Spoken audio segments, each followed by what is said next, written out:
सद्गुरुनाथ महाराज की जय। गुरुर्ब्रह्मा गुरुर्विष्णु गुरुर्देव महेश्वरा गुरुर्साक्षात् परब्रह्म तस्मै श्री गुरुवे नमः। अखंडमंडलाकारं व्याप्तमेन चराचरं तत्पदं दर्शितं येन तस्मै श्री गुरुवे नमः। अज्ञानतिमिरान्धस्य ज्ञानाञ्जनशलाकया चक्षुरुन्मीलितं तस्मै श्रीगुरुवे नमः। असंख्यातनावेदयादितलोक परिनित्यतो सच्चिदानन्दैक दयाचा बळे चालतो हा पसारा। नमस्कार द्या ब्रह्मतत्त्वापारा कुंडलीकवरदारी विठ्ठल श्री ज्ञानदेव तुकाराम पंढरीनाथ भगवान की जय। समर्थ सद्गुरु राष्ट्र संत श्री तुकडोजी महाराज की जय। वैराग्य मूर्ति श्री संत गाडगे महाराज की जय। सब साधु संतन की जय। जनता जनार्दन की जय। जगदम्बा माता की जय। भारत माता की जय। सद्गुरु संत कुसरकर महाराज की जय। नमो पार्वती पते हर हर महादेव। मर्यादा पुरुषोत्तम श्री रामचंद्र भगवान की जय। योगेश्वर गोपाल कृष्ण भगवान की जय। छत्रपति शिवाजी महाराज की जय। सच्चिदानंद भगवान की जय। परम पूजनीय गुरुदेव सकल संत विचार या फेसबुक पेजच्या माध्यमातून ऋषीवर्य घुसरकर महाराज स्मृतिगंध हा विषय घेऊन मी आपल्याशी संवाद साधण्याचा प्रयत्न करतो आहे। या फेसबुक पेजचे निर्माता आणि ज्यांच्या डोक्यामधून ही संकल्पना आली, या पेजचं नामकरण करताना सकल संत विचार अशा प्रकारचं नामकरण केलं गेलं आणि त्याचे निर्माता आहेत हरिभक्तपरायण संकेत महाराज काळे। या उपक्रमामध्ये सहभागी झालेले त्यांचे सर्व सहकारी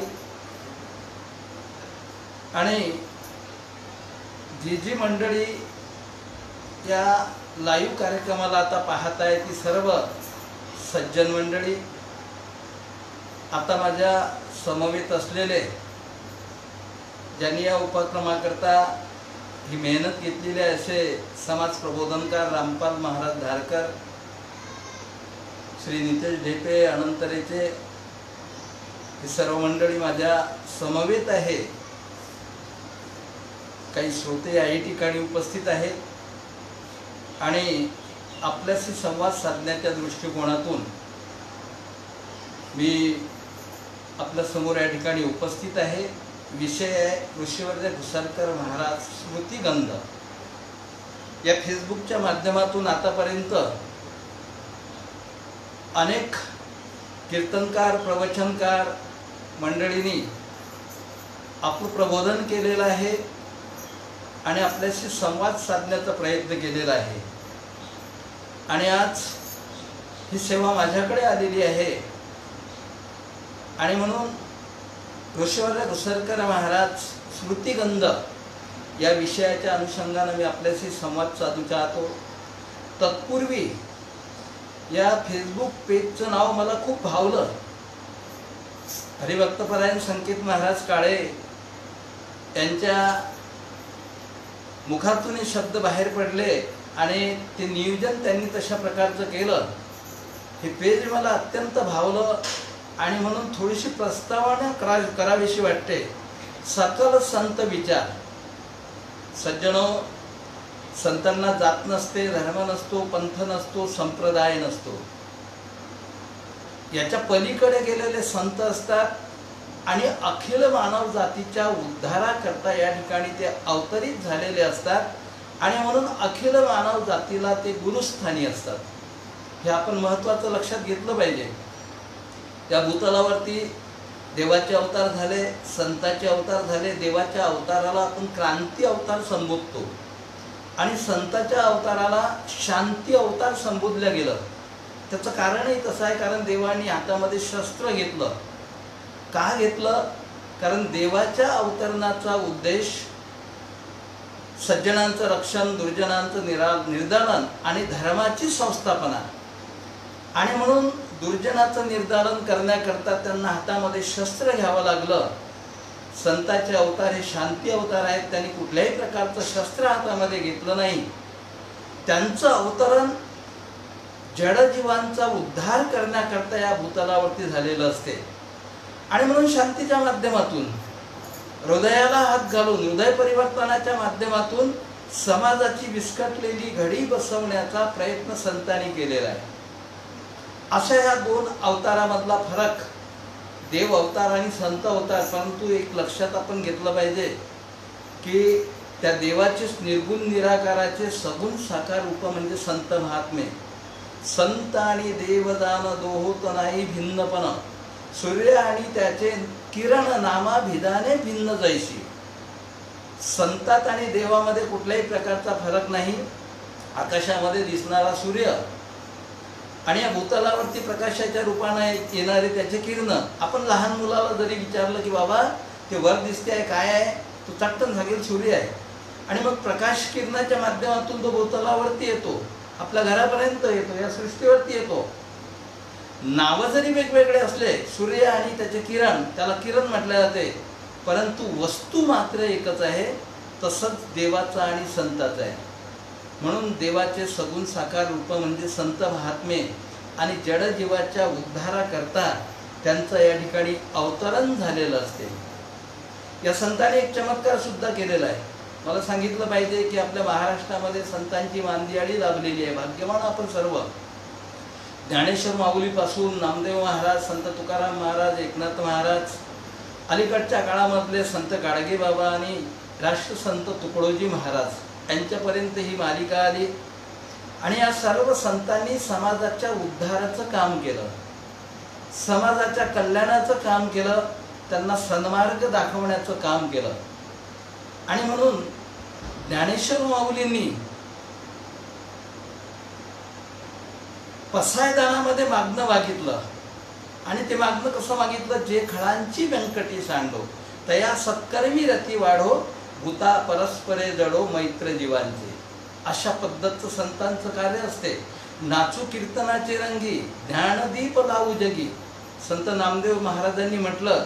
आणि कीर्तन करत करत करत करत महाराष्ट्राच्या पलीकडे पंजाब प्रांतामध्ये गेले आणि त्यांच्या अभंगाचा समावेश गुरु ग्रंथ साहेबामध्ये सुद्धा करण्यात आला. केवढा मोठा अधिकार त्यांनी मिळवला. संत एकनाथ महाराजांनी भारुडांच्या माध्यमातून समाजाचं फार मोठं प्रबोधन केलेलं आहे. कीर्तन असो, प्रवचन असो, भजन असो, या सर्व माध्यमातून समाजाचं प्रबोधन करण्याचा संतांनी प्रयत्न केला. आणि म्हणून संतांच्या जीवनामधला चमत्कार जर सांगायचा झाला तर ग्रामगीतेमध्ये वंदनीय राष्ट्रसंत तुकडोजी महाराज म्हणतात, पुणे दिशे ते पूर्ण करी, बोधे जगाचा तोल सावरी, परी केल्याचा स्पर्शची नसे अंतरी, चमत्कारी संत ऐसे. हा संताचा चमत्कार आहे. संत चमत्कार करत नसतात. गारुडी वगैरे जे लोक असतात ते चमत्कार करत असतात, परंतु संताचा हा खरा चमत्कार आहे. उणे दिशे ते पूर्ण करी. जे जे खास खळगी दिसतात, ज्या ज्या उणिवा दिसतात त्या पूर्ण करण्याचा ते प्रयत्न करतात. जगाचा तोल बोधे सावरी. आणि बोध करून प्रबोधनाच्या माध्यमातून समाजाला सावध आणि सजग ठेवण्याचं काम करतात. त्यांचा तोल सावरण्याचा प्रयत्न करतात. माणसाचा तोल जात असतो, चालताना तोल जातो, बोलताना तोल जातो. तो सर्व तोल सांभाळण्याचं संतांनी कार्य केलेलं आहे. आणि म्हणून हा त्यांच्या जीवनामधला चमत्कार आहे. परी केल्याचा स्पर्शची नसे अंतरी, चमत्कारी संत. संतांनी एवढं लहानपण स्वतःकडे घेतलं, एवढं सर्व करून केल्याचा स्पर्शही त्यांना होत नाही. कुठल्याही प्रकारची जाणीव किंवा कुठल्याही प्रकारचा अहंकार त्यांच्यामध्ये निर्माण होत नाही. आणि म्हणून वंदनीय राष्ट्रसंत तुकडोजी महाराज एका ठिकाणी म्हणतात, जो संत है वो संत की कंडी पिटाते है नहीं, सेवा करते मगर ऊंचे न बतलाते कहीं, मैं ही न हूँ मैं दी न हूँ यो ही कहा करते सदा, अभिमान का लवलेश ना वही संत जानो सर्वदा. काय सुंदर व्याख्या केलेली आहे. जो संत है वो संत की कंडी पिटाते है नहीं, सेवा करते मगर उचेद बतलाते कही, मैं ही न हूं मैं दी न हूं. एवढं मोठं लहानपण स्वतःकडे घेतात.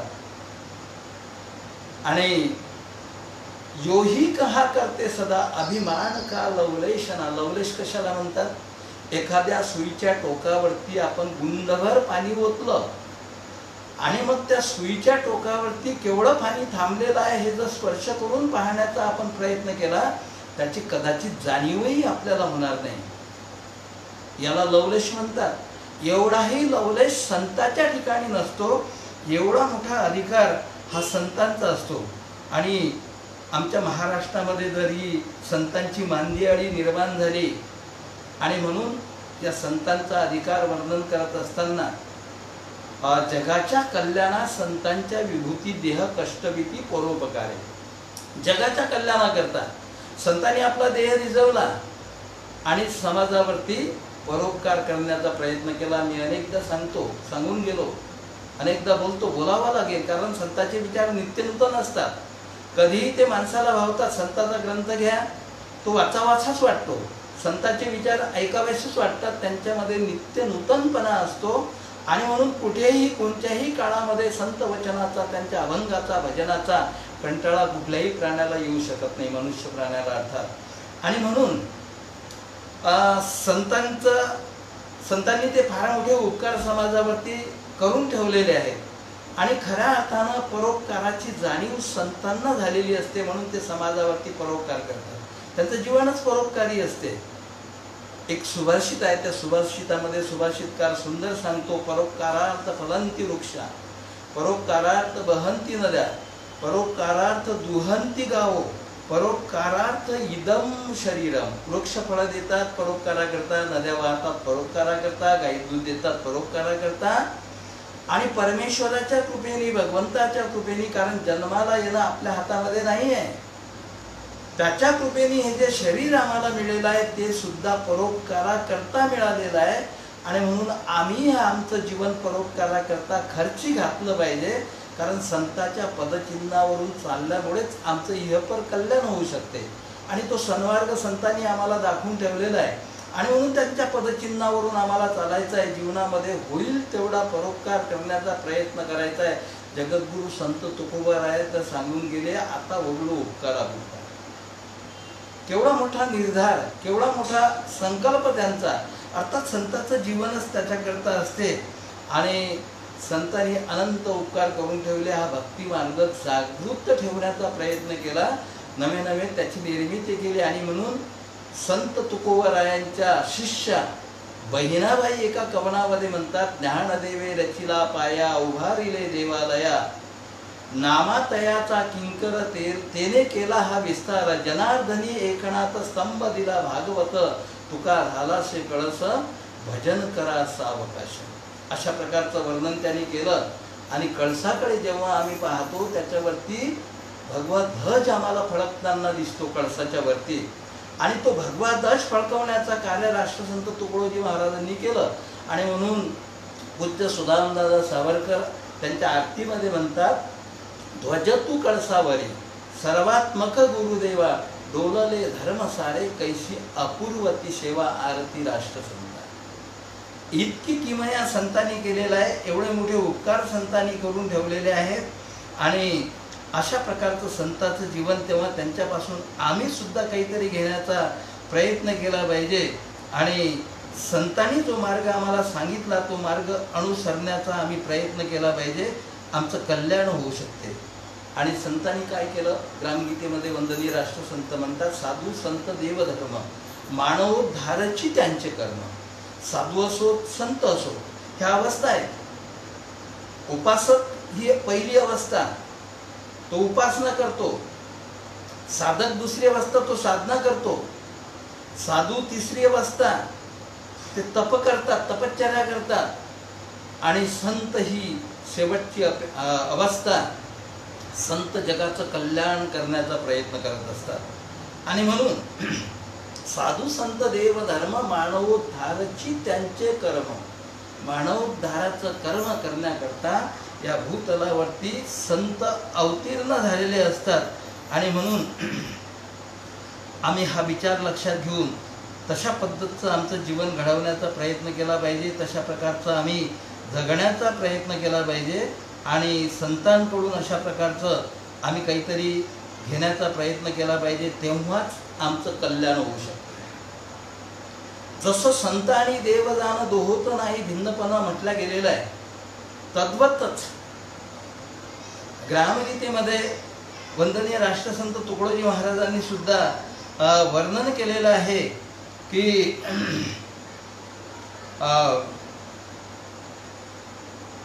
साधू संत देवधर्म मानवोद्धाराची त्यांचे कर्म आणि संताचं जे कार्य असते, संतामध्ये कुठल्याही प्रकारचा भेद नसतो, अभेदत्व संतामध्ये असते आणि म्हणून संताला कुठल्याही फुटपट्टीनं मोजता येत नाहीत, अखिल मानव जातीचे कल्याण करणारे संत असतात। आणि म्हणून संताकडे त्या दृष्टीनं आम्ही पाहिलं पाहिजे, त्यांचा विचार आम्ही आत्मसात करण्याचा प्रयत्न केला पाहिजे। एकदा आता विशेष तो आहे ऋषीवर्य घुसरकर महाराज स्मृतिगंध, आमच्या दहीगाव इथल्याच घुसरकर बाबाचं कीर्तन होतं आणि त्या कीर्तनाकरता घुसरकर बाबांनी अभंग घेतला होता, तुम्ही संत माय बाप कृपावंत काय मी पतित कीर्तिवान। अभंग जगद्गुरु संत तुकाराम महाराजांचा होता आणि त्या अभंगाचं वर्णन करत होते। वर्णन करत असताना घुसरकर बाबा बोलून गेले, संत देहाने भिन्न असती परी ध्येय धोरणाने अभिन्न स्थिती, साधने जरी नाना दिसती तरी सिद्धांत मती सारी। अत्यंत महत्त्वाचा विषय ग्रामगीतेमध्ये राष्ट्रसंतांनी प्रतिपादन केलेला आहे। संत देहाने भिन्न असती, देहाने जरी ते भिन्न आम्हाला भासत असले तरी ध्येय धोरणाने अभिन्न स्थिती, त्यांच्या ध्येय धोरणामध्ये अभिन्नता असते, कुठल्याही प्रकारचा त्याच्यामध्ये आम्हाला भेद दिसून येत नाही। साधने जरी नाना दिसती तरी सिद्धांत मती सारखी, अनेक साधनं संतांनी वापरली परंतु सिद्धांत मती त्यांची सारखी असते, एकच सिद्धांत सर्व संतांनी मांडला। त्यांच्या साहित्याचा जरी विचार केला त्याच्यामध्ये आम्हाला कालसापेक्षता दिसून येते, ज्या काळामध्ये ज्याची गरज असते तो विचार संतांनी मांडण्याचा प्रयत्न केला, तशा पद्धतीचं औषध त्यांनी देण्याचा प्रयत्न केला। डॉक्टर जसा आजार पाहून औषध देतो, ज्या काळामध्ये ज्याची गरज आहे अशा प्रकारचा विचार संतांनी मांडण्याचा प्रयत्न केला।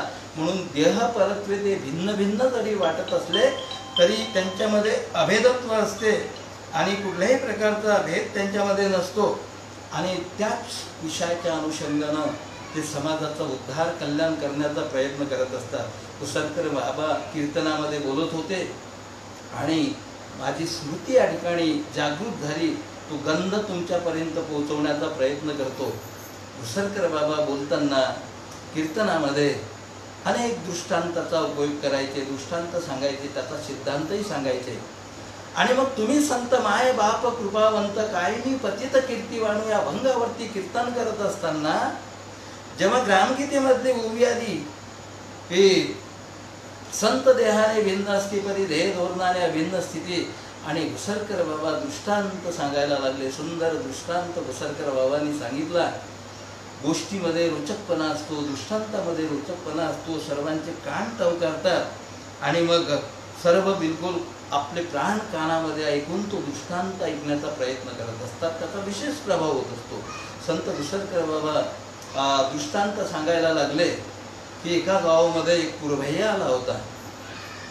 आता तो पुरभैया पोट भरण्याच्या निमित्तानं त्या गावामध्ये आला, त्यांनी ठरवलं की आपण शेती काही लागवणीने केली पाहिजे आणि मग त्याच्यामधून उत्पन्न काढलं पाहिजे। आता बरेच लोक शेती लागवणीने देतात, लागवडीने देतात, त्याला अनेक प्रकारचे नावं आहेत, ठेक्यानी देतात, अशा प्रकारचे नावं त्याला प्राप्त झालेले आहेत। आणि मग एका शेतकऱ्याचं शेत त्यांनी लागवणीने केलं, करार झाला, पैसे त्या शेतकऱ्याला दिले, परंतु काय झालं की पावसाळ्यामध्ये पाणीच आलं नाही आणि मग पर्यायानं त्याचं फार मोठं नुकसान झालं। त्या शेतामध्ये पीक काही आलं नाही, खर्च करून बसला बिचारा परंतु पीक झालं नाही, त्याचं फार मोठं नुकसान झालं। त्याला वाटलं की त्या दिवाळीच्या पिरियडमध्ये त्याच्या आधी काही पाणी येऊन गेलं होतं आणि तो विचार करत होता. तो त्या शेतकऱ्याकडे गेला. आता पूर्वह्या हिंदी भाषिक हा शेतकरी ग्रामीण भागातला मराठी भाषा बोलणारा तो पूर्वह्या त्या शेतकऱ्याला म्हणतो, देखो जी मैंने आपके खेत में बीज तो बोया था लेकिन फसल नहीं आई, मेरा बहुत नुकसान हो गया. अब की बार बारिश अच्छी हो गई तो मैं आपके खेत में चना बोना चाहता हूँ, ऊपर से मैं ज़्यादा के पैसे देने को तयार हूँ. असा तो पूर्वह्या बोलला. शेतकरी ऐकत होता. शेतकऱ्याला काही हे समजलं नाही. शेतकऱ्यांनी त्याला सांगितलं त्या पूर्वह्याला की नाही, मला माझ्या शेतामध्ये हरभरा पेरायचा आहे. दोघांची चर्चा सुरू झाली. शेतकरी म्हणत होता, मला हरभरा पेरायचा आहे, आता पाणी बऱ्यापैकी आलं, हरभऱ्याचं पीक चांगलं होईल. पूर्वह्या म्हणत होता कि आपके खेत में मैं चना बोना चाहता हूँ, मेरा बहुत नुकसान हो गया, ऊपर से ज़्यादा के पैसे देने को मैं तयार हूँ. असा त्यांचा संवाद चालला होता. आणि मग संवाद तो वाद त्यांचा विकोपाला गेला. शेवटी पूर्वह्या निघून गेला. एक दिवस काय झालं, पूर्वह्याही शेतामध्ये पेरण्याकरता गेला आणि शेतकरी त्या ठिकाणी गेला. तिथं त्यांचा वाद सुरू झाला. अगदी जोराचं कडाक्याचं भांडण सुरू झालं. दोघांचे बियाणे सोबत आणलेले होते, सर्व व्यवस्था पेरणीच्या दृष्टीने आलेले होते. रस्त्याने एक सज्जन गृहस्थ चालला होता. तो पाहतो आहे की हा पूर्वह्या आणि शेतकरी भांडतो आहे. तो जवळ गेला. का म्हणता म्हणे, तुम्ही काय झालं? मग त्या पूर्वह्याने सांगितलं की देखो भाई, ऐसा ऐसा मेरा नुकसान हो गया और मैं इस खेत में चना बोना चाहता हूँ, तो इनको मैंने बहुत समझाया, पैसे देने को भी तयार हुए, मान नहीं रहे. शेतकऱ्याचं म्हणणं ऐकण्याकरता तो शेतकऱ्याशी बोलला. सज्जन गृहस्थ शेतकऱ्याने सांगितलं की बाबा, आता पाणी बऱ्यापैकी झालं आणि हरभऱ्याचं पीक चांगलं होऊ शकते, मला हरभरा पेरायचा आहे. त्या सज्जन गृहस्थाला जे काही समजायचं होतं ते तो समजला. आणि मग त्याने सांगितलं की आपका चना या पर लाव, आंध्रे म्हणजे तुझे हरभरे इथं घेऊन ये. दोघांचेही त्या पुतळ्या पोते ते एका ठिकाणी त्याला जवळजवळ ठेवायला सांगितले. आणि मग त्यांना ते उघड म्हणे, आता तुझे हरभरे दाखव म्हणे, खोलो तुम्हारी बुडली. दोघांनी आपले पोत्याचे तोंड उघडले आणि पहा म्हणे, एकमेकाला पाहायला लावलं. तर दोघांचेही जे बियाणं होतं पोत्यामध्ये, दोन्ही एकच वाण होता, नावं वेगवेगळे. हिंदी भाषिक त्याला चना म्हणत होता आणि मराठी माणूस त्याला हरभरे म्हणत होता. आणि मग आश्चर्यानं ते एकमेकाकडे पाहायला लागले. दोघांचंही भांडण मिटलं. कारण शेतकऱ्याला तर पैसे मिळणारच होते, काही हरभरेही तो त्यांनी दिले असते. दोघांचंही भांडण त्या ठिकाणी मिटलं. इथं दृष्टांत संपतो की नावं वेगळे जरी असले तरी वस्तू मात्र एकच होती. संत देहाने भिन्न असती तरी ध्येय धोरणाने अभिन्न स्थिती, साधने जरी नाना दिसती तरी सिद्धांतमती सारखी.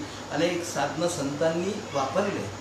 प्रवचनाच्या माध्यमातून प्रबोधन केलं, भजनाच्या माध्यमातून प्रबोधन केलं, कीर्तनाच्या माध्यमातून प्रबोधन केलं, चर्चेच्या माध्यमातून प्रबोधन केलं, बैठकीमध्ये बसून प्रबोधन केलं, रस्त्याने चालताना प्रबोधन केलं. कारण संताचं ते कार्यच असते. सहज बोलणे हित उपदेश करुणी सायास शिकविती. सहज बोलणं असते संताचं. सहज बोलण्यामधून ते उपदेश करत असतात. अशा पद्धतीचा संताचा अधिकार असतो. त्या संताला आम्ही ओळखण्याचा प्रयत्न केला पाहिजे. कसं ओळखायचं? तुका म्हणे, संत ओळखावे कैसे, आपण व्हावे तैसे ते व्हावे.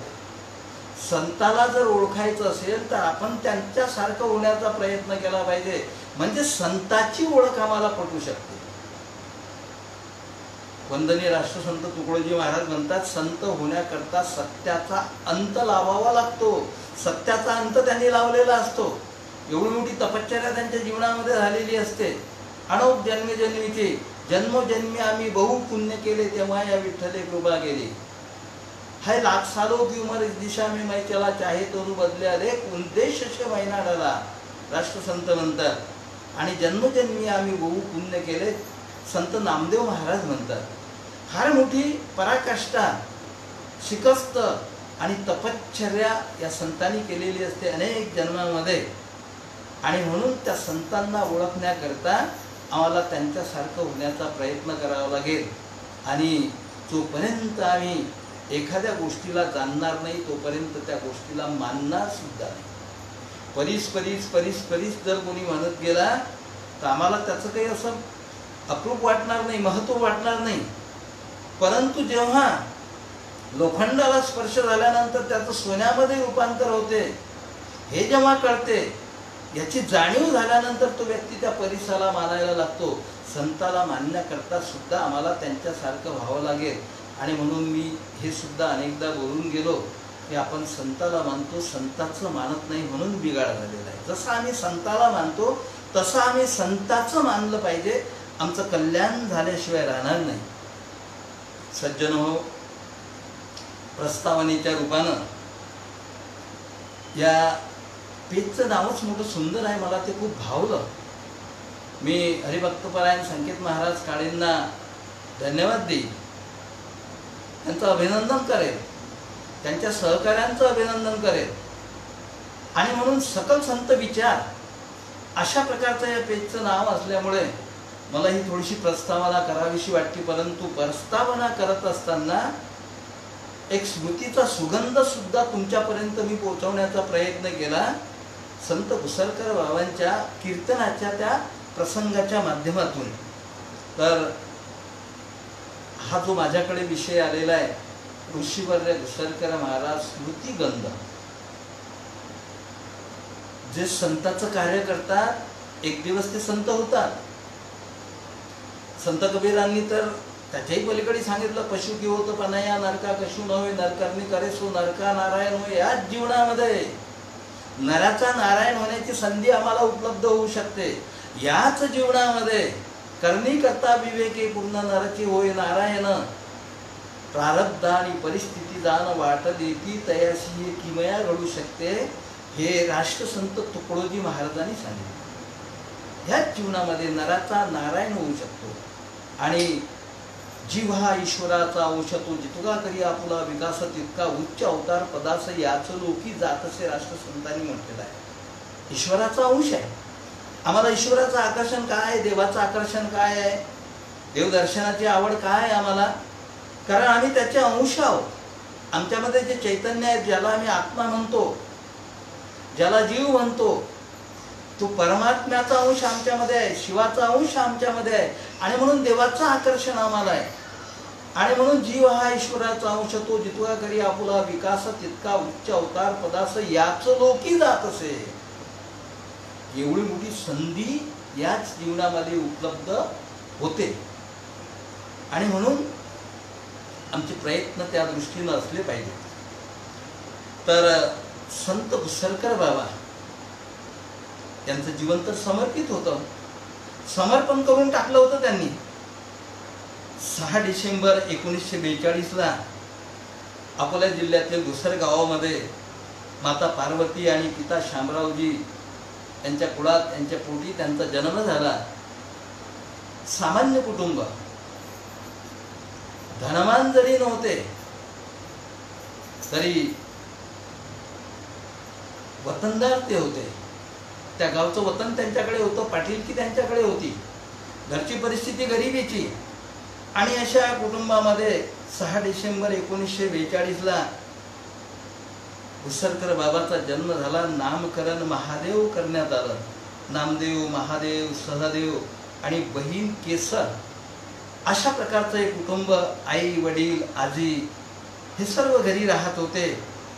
आणि मग चंद्र जसा कलेने वाढतो तसा महादेव सुद्धा वाळसं धरत होता, वाढत होता. आणि हे काही गुण उपजत असतात, काही संस्कार झालेले असतात. त्यांना प्राक्तनाचे संस्कार म्हटलं गेलेलं आहे, पूर्वजन्मीचे संस्कार म्हटलं गेलेले आहेत. ते पूर्वजन्मीचे संस्कार असतात. त्या संस्काराप्रमाणे मुलाचे पाय पाळण्यात दिसतात, जे म्हटलं गेलेलं आहे ते त्या अर्थानं म्हटलं गेलेलं आहे. त्याचे काही गुण दिसत असतात, त्याच्या काही लीला आपल्याला दिसत असतात. तशाच प्रकारचा प्रकार या घुसरकर बाबाच्या, महादेव घुसरकरांच्या बाबतीत होत होता. आणि मग शिक्षणासारखं वय झाल्यानंतर लिधोरा नावाच्या गावामध्ये महादेवचं नाव टाकलं गेलं. परंतु 8च दिवसाची शाळा घडली, कारण मुलांचे भांडणं झाले. नंतर आजींनी ठरवलं की याला शाळेत पाठवायचं नाही. मोठे भाऊ नामदेव यांनी त्यांना घरी शुद्ध लेखनाचे धडे दिले, त्यांना शिकवण्याचा प्रयत्न केला. परंतु घरची परिस्थिती हालाकीची. 18 दारिद्र्य म्हणा ना, आपण 18 विश्व दारिद्र्य म्हणतो. 18 दारिद्र्य म्हणजे 365 दिवस, 360 दिवस दारिद्र्य. अशा प्रकारचं त्यांच्या वाट्याला आलेलं हे दारिद्र्य, सामान्य परिस्थिती, आणि मग शाळा बुडाल्यामुळे बकऱ्या चारणे, निंदन खुरपण करणे, शालिग्राम शेटकडे घरगडी म्हणून काम करणे आणि निंदन खुरपण करणे, अशा प्रकारचे कामं, दुष्काळी कामं करणे, रोडचे कामं करणे वगैरे, रस्त्याचे कामं करणे, आणि गावागावामध्ये जाऊन आंबे विकण्याचं काम सुद्धा त्यांच्या वाट्याला आलं, त्या वयामध्ये महादेवच्या वाट्याला आलं. अशा प्रकारचं सर्व कार्य चाललेलं होतं. काबाड कष्ट चाललेले होते, परंतु वृत्ती काहीतरी बनलेली होती, काही संस्कार होते पूर्वजन्मीचे. वय वर्ष 9, 1951 मध्ये भिरडवाडीत गाडगेबाबा येणार होते. महादेवच्या कानावरती शब्द आले. महादेवला गाडगेबाबाचं फक्त नाव ऐकलं होतं, आकर्षण निर्माण झालं, आणि माय मी जातो गाडगेबाबाचं कीर्तन ऐकायला. बाबू तू लहान आहेस, कोणासोबत जाणार, कसा जाणार? जातो मी, गावची मंडळी जात आहे, त्यांच्यासोबत जातो, काही काळजी करू नको. निर्धार झाला, आईनी होकार भरला. तसं संताचं आकर्षण आधीच होतं. निंदन खुरपण करत असताना हा महादेव सर्वांच्या पुढे आपली पाठ घेऊन जायचा, आणि तिकडे गेल्यानंतर बाकीची मंडळी यायचीच राहायची. तर मातीचे 2 गोळे केल्यानंतर फक्त नाव कानाने ऐकलं होतं, पाहिलं नव्हतं. आणि मग 2 गोळ्याला हा महादेव संबोधत होता, हे गाडगे बाबा, हे तुकडोजी बाबा, हे गाडगे बाबा, हे तुकडोजी बाबा, असा संवाद मातीच्या गोळ्याशी महादेवचा चालला होता. आणि वयाच्या 9व्या वर्षी संधी चालून आली, कारण 42चा जन्म, 51चा प्रसंग, भिरटवाडीत गाडगे बाबा येणार, आणि महादेव गेला गाडगे बाबाचं कीर्तन ऐकायला. गाडगे बाबाच्या दर्शनानं धन्य झाला, धन्य झाला. आणि मग 1957 मध्ये, फार वय झालेलं नाही, सांगवी मोहाडे येथे राष्ट्रसंत तुकडोजी महाराज, संत तुकडोजी बाबा येत आहेत, ही बातमी कानावरती आली. तर पुन्हा उत्सुकता निर्माण झाली की मी संत तुकडोजी बाबाच्या कार्यक्रमाला जातो. आईने पुन्हा होकार दिला, आणि महादेवला, राष्ट्रसंत तुकडोजी महाराजांचं दर्शन घडलं. नंतर दुसरी भेट उगव्याला 1958-59 मध्ये झाली, आणि राष्ट्रधर्म प्रचार प्रशिक्षण वर्गात येण्याची सूचना राष्ट्रसंतांनी केली. तू त्या प्रशिक्षण शिबिरात येऊन जा. तिसरी भेट पुन्हा उगव्याला सपकाळताईंनी तेव्हा महाराजांना त्या महादेवचा परिचय करून दिला. कारण आतापर्यंत महादेवनी अनेक रचना केल्या होत्या, भजनं लिहिली होती. आणि मग सपकाळताईंनी सांगितलं की हा उगव्याचा महादेव आहे, घुसरचा महादेव आहे, हा सुद्धा भजनं म्हणतो. हो रे, तू भजनं म्हणतो, म्हण एखादं भजन. आणि भजन म्हणायचीच आज्ञा, स्वामीची आज्ञा सेवकाप्रमाणे. आणि मग घुसरकर बाबाच्या, महादेवच्या तोंडातून शब्द बाहेर पडायला लागले. आवाज दे दो मैं तुमको पुकारू, मुझे पास ले लो, खडा हूँ मैं द्वारे. हे भजन महादेवनी त्या ठिकाणी म्हटलं. चटकन वही महाराजांनी, राष्ट्रसंतांनी महादेवच्या हातातून घेतली, आणि त्या वहीवरती अभिप्राय दिला. घुसरकर महादेव का काव्य मैंने सुना, अच्छा लगा, आगे बढ़ने की उमंग है. आशीर्वाद भेटला तो महाराजांचा, तो आशीर्वाद होता. आणि अशा प्रकारचा आशीर्वाद मिळाल्यानंतर तो कृपेचा हात महादेवच्या पाठीवरून फिरला. अनेक भजनांच्या रचना व्हायला लागल्या, आणि अनेक भजन तयार व्हायला लागले. अशा प्रकारचं सर्व ते भजनाचा. आणि मग नंतर वरखेडला सुद्धा भेटीचा, त्या ठिकाणी भजन म्हणण्याचा योग आला. समोर बिछायतवरती राष्ट्रसंत तुकडोजी महाराज, स्वामी सीतारामदास महाराज बसलेले आहेत, आणि अशा त्या थाटामध्ये तेव्हा भजन म्हटल्या गेले. आणि मग 40 भजनांची पहिली भजन मालिका प्रकाशित करण्याचा योग सुद्धा आला. आणि पुन्हा वरखेडला जेव्हा भजन म्हणण्याचा योग आला, तेव्हा महाराजांनी दुसरा अभिप्राय घुसरकर महाराजांच्या वहीवरती दिला. पुस्तक छापण्याची परवानगी सुद्धा दिली. आता भजनाच्या रचना व्हायला लागल्या होत्या, आणि अनेक रचना, अनेक विषयाच्या रचना घुसरकर बाबाकडून होत होत्या. आणि मग लोकांना सुद्धा आकर्षण वाटत होतं. गोड आवाज होता, मधुर आवाज होता. त्या रचना ऐकत असताना त्यांना सुद्धा, लोकांना आनंद होत होता. आणि मग त्या रचना ऐकून लोक सुद्धा मुग्ध होऊन जायचे. तेव्हा अशा पद्धतीचा तो सर्व कार्यक्रम सुरू असताना एक दिवस खड्यामध्ये काम सुरू होतं. गुरुदेव मासिक गावामध्ये येत होतं. त्या मासिकामध्ये माहिती आली की चातुर्मास्य शिबिराला सुरुवात होत आहे, प्रचारकाचं प्रशिक्षण होत आहे नागबेडला. आणि मग ती बातमी कोणीतरी महादेवपर्यंत पोहोचवली. आनंदाच्या उर्मी अंतःकरणामध्ये दाटून आल्या आणि घरी सांगितलं की मी चातुर्मास्यात जातो. अरे बाबा कसा जाशील तू, तुझं वय सध्या लहान आहे. नाही मी जातो बरोबर, पहिल्यांदा गुरुकुंजात जातो. निघाली स्वारी. परंतु तो चातुर्मास्य रद्द झाला. तू आता पुढच्या चातुर्मास्याकरता गुरुकुंजामध्ये येऊन जा, राष्ट्रधर्म प्रचार प्रशिक्षणाच्या वर्गामध्ये, असं महाराजांनी आज्ञा केली. आणि मग पुन्हा दास टेकडीवरती तो वर्ग जेव्हा सुरू झाला तेव्हा त्या ठिकाणी जाण्याचा योग आला. त्या वर्गाचे संयोजक होते श्रद्धेय श्री रामटेकी गुरुजी, बटू मूर्ती. परंतु राष्ट्रसंतावरती अपार श्रद्धा, त्या ठिकाणी जाण्याचा योग आला. आणि सहयोगी प्रशिक्षणार्थी त्या ठिकाणी होते आजचे आचार्य पूज्य आचार्य हरिभाऊजी वेरुळकर गुरुजी, प्रल्हादराव पारशीदादा, शंकरराव कांडलकर, निवृत्तीनाथ डायलकर, संतोषराव बत्की, सदानंदजी, तुकारामजी नन्नावरे, घनश्याम खडसे, भीमरावजी पारिशे इत्यादी त्या ठिकाणी सहकारी त्या ठिकाणी त्या शिबिरामध्ये होते, प्रचार प्रशिक्षण वर्गामध्ये होते. आणि मग एक आदर्श दिनचर्यामध्ये या सर्व तरुण मंडळीवरती संस्कार करण्याचं कार्य त्या ठिकाणी सुरू होतं. एक दिवस वंदनी महाराज या सर्व लोकांना माधुकरी मागायला लावायचे. कशा करता? माणसाचा अभिमान जातो, अहंकार जातो. कारण माणसामध्ये अहंकार असतो, तिथे अहंकार नष्ट होतो. आणि माधुकरी सुद्धा मागायला लावायचे. त्या ठिकाणी एकांतामध्ये वैयक्तिक अभ्यास, पाठांतर, ध्यान वगैरे सर्व, श्रमदान, बौद्धिक असा सर्व कार्यक्रम चालला होता. वंदनी महाराज सुद्धा या सर्व मंडळीशी बोलत होते. आणि अशा सर्व त्या मुशीमध्ये ही सर्व मंडळी घडत होती. आणि इकडे महादेवच्या लग्नाचा विषय सुरू होता गावामध्ये. जेव्हा प्रशिक्षण वर्ग संपल्यानंतर महादेव गावामध्ये आला तेव्हा आईवडिलांनी आईबाबांनी विषय काढला लग्नाचा. त्यांनी सांगितलं आता मला लग्नच करायचं नाही, मला संत तुकडोजी महाराजांच्या कार्याला वाहून घ्यायचा आहे, अशा प्रकारचा निर्धार त्यांनी बोलून दाखवला. आणि मग तसं प्रकारचं कार्य सुरू झालं. कीर्तन व्हायला लागले. मला पहिल्या भेटीचा योग आमच्या दहीगावला साधारणतः 1988-89 मध्ये चातुर्मास्य घेण्यात आला होता. तो मोरगाव काकडला चातुर्मास्य होतो, आधी होत होता, पुढेही होत राहील.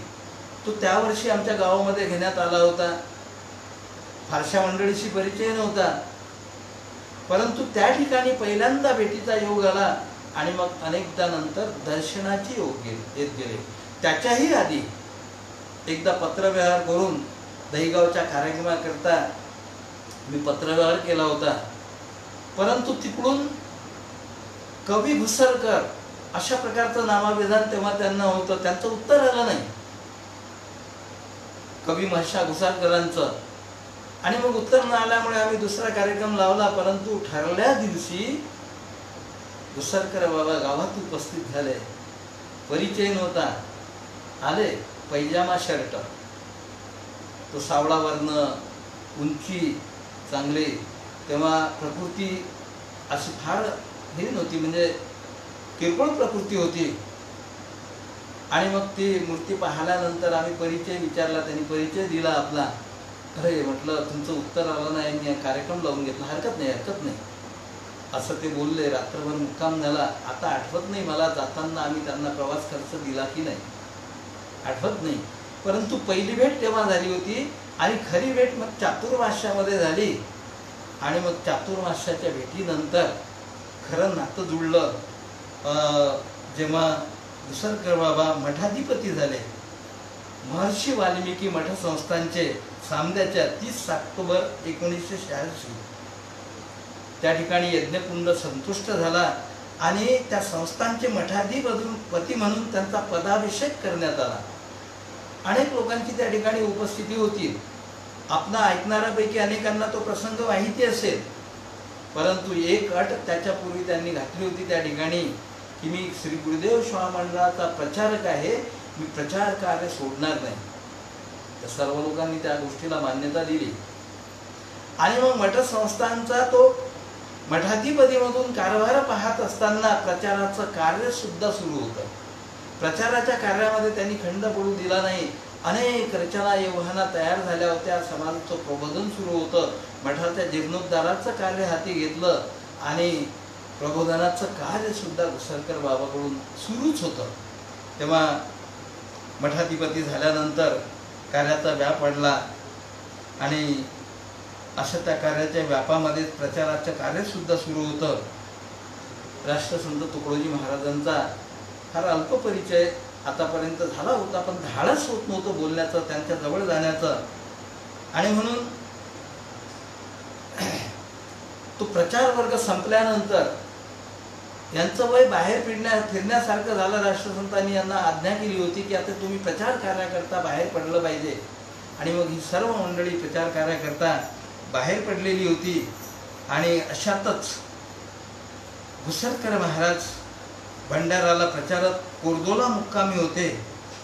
1968 साल होतं आणि त्याच ठिकाणी राष्ट्रसंत निवर्तल्याची बातमी त्यांच्या कानावरती आली. हृदयाचा ठोका चुकला. हृदयाचा नाही, असं होऊ शकत नाही. परंतु झालेली घटना सत्य होती. आणि मग बेचैन तुझा बिन जीव जसा जणू गाईस पाहत वस फिरे, अशा प्रकारची अवस्था घुसरकर बाबाची झाली. आणि मग त्यांना राष्ट्रसंतांच्या सहवासातील एक एक प्रसंग आठवायला लागला. विवेक सिंधूची ती रत्ने लेवविली मज यत्ने, तो मज आठवतो गुरुराया. एक एक प्रसंग आठवत होता. तू प्रचार प्रशिक्षण वर्गामध्ये येऊन जा म्हणणारे राष्ट्रसंत तुकडोजी महाराज, हो रे तुही भजन लिहिली म्हण एक भजन म्हणणारे राष्ट्रसंत तुकडोजी महाराज, वहीवरती अभिप्राय लिहून देणारे राष्ट्रसंत तुकडोजी महाराज, वरखेडला भजन म्हणण्याची संधी देणारे राष्ट्रसंत तुकडोजी महाराज, त्या प्रशिक्षण वर्गामध्ये पाठीवरून हात फिरवणारे राष्ट्रसंत तुकडोजी महाराज. अनेक भाव मुद्रा, अनेक प्रसंग समोर यायला लागले. परंतु आता निर्धार झाला होता की हे संपूर्ण जीवन राष्ट्रसंत तुकडोजी महाराजांच्या आदेशाप्रमाणे समाजाच्या कल्याणाकरता खर्ची घालायचं. निर्धार झाला, संकल्प झाला, कार्याला सुरुवात झाली. आणि मग स्वतंत्र प्रचार कार्याला तिथून सुरुवात व्हायला लागली. प्रचार कार्याने वेग घेतला. मठाचं कार्य सुरू होतं, प्रचाराचं कार्य सुद्धा सुरू होतं आणि काव्य संपदा सुद्धा निर्माण होती. खऱ्या अर्थानं संत घुसरकर बाबाची काव्य संपदा एक चिंतनाचा विषय आहे. कारण राष्ट्रसंत तुकडोजी महाराजांच्या तोडीचे भजन त्यांचाच कृपाप्रसाद होता. काही उपजत होतं, प्रार्थनाचा भाग होता, परंतु महाराजांचा राष्ट्रसंतांचा कृपाप्रसाद होता. अनेक भजनाच्या रचना होत होत्या आणि त्या माध्यमातून समाजाचं प्रबोधन, कीर्तनाच्या माध्यमातून समाजाचं प्रबोधन अविरतपणे अखंड अशा प्रकारचा हा धारा चाललेला. मलाही अनेकदा त्यांचे कीर्तन ऐकण्याचा, त्यांच्या दर्शनाचा लाभ घेण्याचा योग आला. मठाधिपती झाल्यानंतर अनेकदा सामन्याला जाण्याचा योग आला. मग एवढं घट्ट नातं जुळलं की त्यांचं ते समर्पित जीवन, ब्रह्मचर्याचं तेज, प्रसन्न मुद्रा, सर्वांचं समाधान करण्याची वृत्ती आणि समाजाच्या उद्धाराची तळमळ त्यांच्यामध्ये होती. तळमळ महत्वाची असते, कारण संताच्या मार्गामध्ये आलेला माणूस त्याच्यामध्ये तळमळ निर्माण होत असते. ती तळमळ त्यांच्यामध्ये होती. आणि सात्विक वृत्ती, सात्विक तेज, सर्वांशी प्रेमळ बोलणं, प्रसन्न मुद्रा नेहमी करता. शारीरिक व्याधीचा त्रास असला तरी तीच प्रसन्नता आणि संवाद साधण्याची किमया, जवळीक साधण्याची किमया त्यांच्यामुळे अनेक जण जुळले होते. भक्तमंडळी जुळली होती, अनेक जण मोहित झाले होते. आम्ही सुद्धा उभयतांनी, कारण वंदनीय राष्ट्रसंत तुकडोजी महाराजांना पाहण्याचा योग आला नाही. ते आध्यात्मिक गुरु होते, परंतु कुणीतरी उपदेशक सद्गुरू असावा म्हणून घुसरकर बाबांना आम्ही गुरु करून टाकलं. त्यांच्याकडून अनुग्रह घेतला आणि म्हणून अनेकदा भेटीचा दर्शनाचा योग आला, त्यांच्या सहवासामध्ये रमण्याचा योग आला. आणि म्हणून त्यांची जी काव्य संपदा आहे, 4 पुस्तकं प्रकाशित केल्या गेले, भक्तिप्रसाद, गुरुप्रसाद, सेवाप्रसाद आणि ऋषीप्रसाद, असंख्य रचना निर्माण झाल्या. आणि त्या रचना एवढ्या सुसाव्य सुगम आहेत, ऐकत राहाव्याशा वाटतात. फार मोठं प्रबोधन त्या रचनेच्या माध्यमातून उसळकर बाबांनी केला. कीर्तन त्यांचा पिंड होता आणि कीर्तनामध्ये एक आकर्षण होतं. कीर्तनामध्ये अनेक दृष्टांत सांगायचे, अनेक संतांच्या अभंगाचा उल्लेख केला जायचा. सकल संत विचार या विषयाप्रमाणे समन्वय साधण्याचा प्रयत्न केला जायचा. म्हणून समन्वय महर्षी ते ठरले. त्यांचा हा स्मृतिगंध मी तुमच्यापर्यंत पोहोचवतोय. त्यांच्या ज्या स्मृतीचा आठव मला होतोय, तो सुगंध तुमच्यापर्यंत मी पोहोचवण्याचा या ठिकाणी प्रयत्न करतो आहे. आणि त्या रचनेमध्ये सुद्धा तळमळ होती. भगवान तेरे भारत में यह भूखमरी क्यों हो रही. सुंदर रचना होत होत्या, उपदेशात्मक. साधे जीवन सत्य चारित्र पण वर्तताना जरी त्रास वाटे जीवा, होशील अमर तू मानवा. अमरत्वाची किल्ली सुद्धा लोकांच्या हातामध्ये त्यांनी देऊन ठेवली. आणि जयाचे घरी नांदे इमानदारी, सदा अंतरी जो असे सद्विचारी, धन्य संसारी संसारी संसारी. एका त्यांच्या भजनाने तर एवढी मोठी जादू केली होती, अनेकांच्या ओठावरती ते रुळत होतं. सुंदर रचना थी आणि फार मोठी जादू केली होती. जमाने में बदल आजकल हो रहा है, जरा गौर से तो देखो खूब पाप बढ़ रहा है. जमाने में बदल कहता था इतिहास, यहाँ पर दूध की नदियाँ बहती थी. हरे भरे इस देश की जनता सबा सुख में रहती थी. मगर आज खाने को मिलती न रोटी, दही दूध मक्खन की आशा ही छूटी. यहाँ पर हजारों कटती है गैया, कैसे खुश रहेगा इसमें कन्हैया. इस जीवन का तारनहारा सब है उसके हाथ में. जमाने में बदल आजकल हो रहा है, जरा गौर से तो देखो खूब पाप बढ़ रहा है. जमाने में बदल. सुंदर अशा प्रकारची रचना, सुंदर वर्णन त्याच्यामध्ये आलेलं आहे. समाजाचं परीक्षण त्याच्यामध्ये मांडलेलं आहे. मठामध्ये संस्कार शिबिराला सुरुवात झाली. मुलं घडवले पाहिजे, आदर्श पिढी निर्माण झाली पाहिजे, ही तळमळ त्यांच्या अंतःकरणामध्ये होती. त्याही दृष्टीनं रचना त्यांनी केली. कल का भारत आज की संतान है, खूब करो बच्चों को विद्यादान है. भारताचं, उद्याच्या भारताचं स्वप्न याच्यामध्ये पाहलं. उद्याचा भारत या लहान मुलामध्ये आहे. जसं राष्ट्रसंतांनी म्हटलेलं आहे, या कोवळ्या कळ्यांमादी लपले ज्ञानेश्वर रवींद्र शिवाजी, विकसताच प्रगटतील समाजी शेकडो महापुरुष. उसरकर बाबा म्हणतात की कल का भारत आज की संतान है, खूब करो बच्चों का विद्यादान है. उद्याचा भारत त्यांनी आजच्या मुलामध्ये पाहला, लहान मुलांमध्ये. आणि गुरुजनांना सुद्धा उपदेश केलेला आहे, खूब करो बच्चों को विद्यादान है. सुंदर सांगितलं पुढे, धन भले हो या न हो कुछ पास में, धन भले हो या न हो कुछ पास में, ज्ञान का करता जगत सम्मान है, कल का भारत आज की संतान है. धन असो नसो, अर्थात तो चरितार्थाचा भाग आहे. अर्थाशिवाय जीवनालाही अर्थ नाही. परंतु अर्थ का अभाव और अर्थ का प्रभाव दोनों इंसान को बिगाड़ सकते हैं, हे आम्हाला एकदा घुसरकर बाबांनी सांगितलं.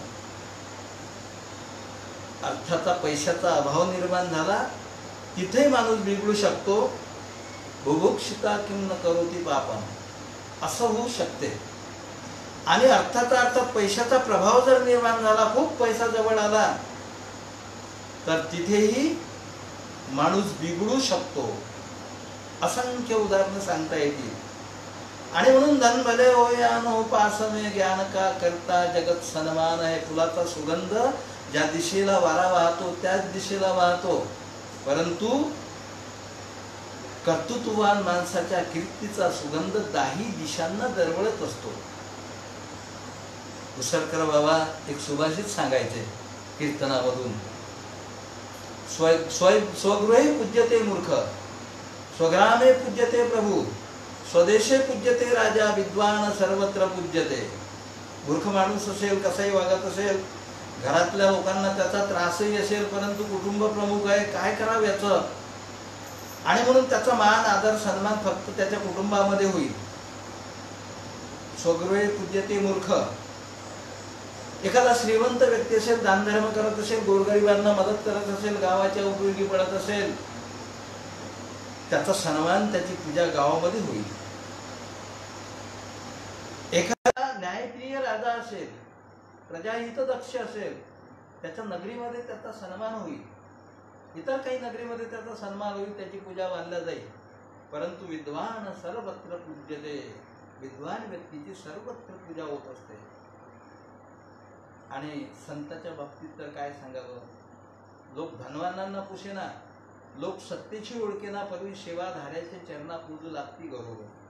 तो सेवेचा अधिकार संतांनी आपल्याकडे घेतला. संतांनी समाजाची सेवा केलेली आहे, समाजावरती उपकार केलेले आहे. आणि म्हणून धनवानांना लोक ओळखणार नाही, एक वेळ विचारणार नाही. सत्तेतही तसंच आहे. परंतु सेवाधाऱ्याचे चरणा पूजू लागती घरोघरी. आम्ही संतांकडून ही दृष्टी स्वीकारली पाहिजे. आमचं जीवन तशा पद्धतीचं घडवण्याचा प्रयत्न केला पाहिजे. आणि संतांनी एवढं मोठं कार्य केलं आहे. उसरकर बाबाच्या अंतःकरणामध्ये सुद्धा तीच तळमळ होती. आणि म्हणून अनेक लोक जुळले, अनेक भक्त जुळले, असंख्य लोक जुळले. संस्कार शिबिरामध्ये असंख्य बालक यायचे. हा सर्व कशाचा परिणाम आहे, कशाचा परिपाक आहे? उसरकर बाबामध्ये असलेल्या तळमळीचा. आणि मग त्यांच्या त्या स्मृतीचा सुगंध अनेकांच्या हृदयामध्ये साठवला गेला, सामावला गेला. आणि म्हणून उसरकर बाबा आज जरी आमच्यामध्ये नसले तरी त्यांच्या पुण्यतिथी महोत्सवाला असंख्य भाविक मंडळी उपस्थित होतात. आणि त्यांच्यावरती अनेकांची श्रद्धा जुळलेली आहे. त्यांनी संतांचं कार्य केलेलं आहे. आणि म्हणून तेही संतत्वाला पोहोचले. त्यांच्या जीवनामध्ये साधना होती, तपश्चर्या होती. त्यांचे कीर्तन ऐकत असताना आपल्याला जाणीव निर्माण होते. जीवनामध्ये साधना त्यांनी केली, तपश्चर्या केली, तप केलं आपल्या जीवनामध्ये. तशा प्रकारचं जीवन त्यांनी आपलं घडवलं. आणि त्या साधनेतून, तपश्चर्येतून त्यांच्याकडे सुद्धा संतत्व आलं. संतांमध्ये असलेली तळमळ उसरकर बाबामध्ये होती. आणि म्हणून त्यांच्या पुण्यतिथीला असंख्य समाज त्या ठिकाणी, असंख्य भक्त मंडळी गोळा होतात. त्यांच्यावरती श्रद्धा आहे म्हणून, कारण त्यांच्या स्मृतीचा सुगंध सर्वांच्या हृदयामध्ये साठवल्या गेला. काय सांगावं, अनेक स्मृती उसरकर बाबांच्या सांगता येतील. परोपकारी जीवन त्यांचं होतं. अंतःकरणामध्ये तळवळ भोवती बुडत हे जनन देखवे डोळा, म्हणून कळवळा येत असे कणावाळू ते होते. त्या शिबिरातल्या मुलांवरती काय प्रेम करायचे, सोबत जेवायचे मुलांच्या. आम्ही अनेकदा त्या पंक्तीला बसलो, सोबत जेवायचे, मुलांवरती खूप प्रेम करायचे. प्रेमाचा हात त्यांच्या पाठीवरून फिरवायचे, त्यांना आशीर्वाद द्यायचे, घडवायचे, त्यांना गुज गोष्टी करायचे त्यांच्याशी. लहान मुलामध्ये रमणं अवघड असते, कोणालाही ते साधत नाही. लहान मुलामध्ये रमणं सर्वांचा तो विषय नाही. त्यांचं मानसशास्त्र जाणणं अत्यंत कठीण. ती किमया त्यांना साधली होती. आणि मोठ्या व्यक्तीमध्ये त्यांनी आपला अधिकार मिळवला होता. आणि म्हणून कुठल्या कुठल्या स्मृती त्यांच्या सांगायच्या. शेवटच्या काळामध्ये पाठीचा त्रास सुरू झाला असताना सुद्धा कार्य त्यांनी थांबू दिलं नाही.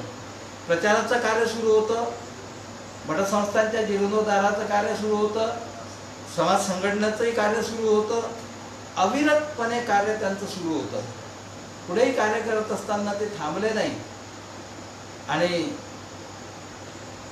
कुठल्याही अवस्थेमध्ये त्यांनी आपल्या चेहऱ्यावरची प्रसन्नता ढळू दिली नाही. एक प्रसंग सांगावासा वाटतो मला. गुरुपौर्णिमेपासून उसरकर बाबा मौनात बसायचे. नारळी पौर्णिमेपर्यंत 1 महिन्याचं त्यांचं मौन राहायचं. एक दिवस बोलायचे काही वेळापुरते,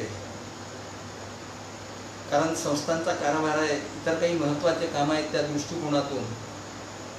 एकदा काय झालं की आमची बहीण वरुड्याला आहे, त्या वरुड्या गावामध्ये त्या ठिकाणी महाराजांच्या कीर्तनाचा कार्यक्रम पाहिजे होता. मी बाबांना म्हटलं की बाबाजी बहिणीकडे वरुडला आपला कार्यक्रम पाहिजे, तो तुम्ही द्यावा.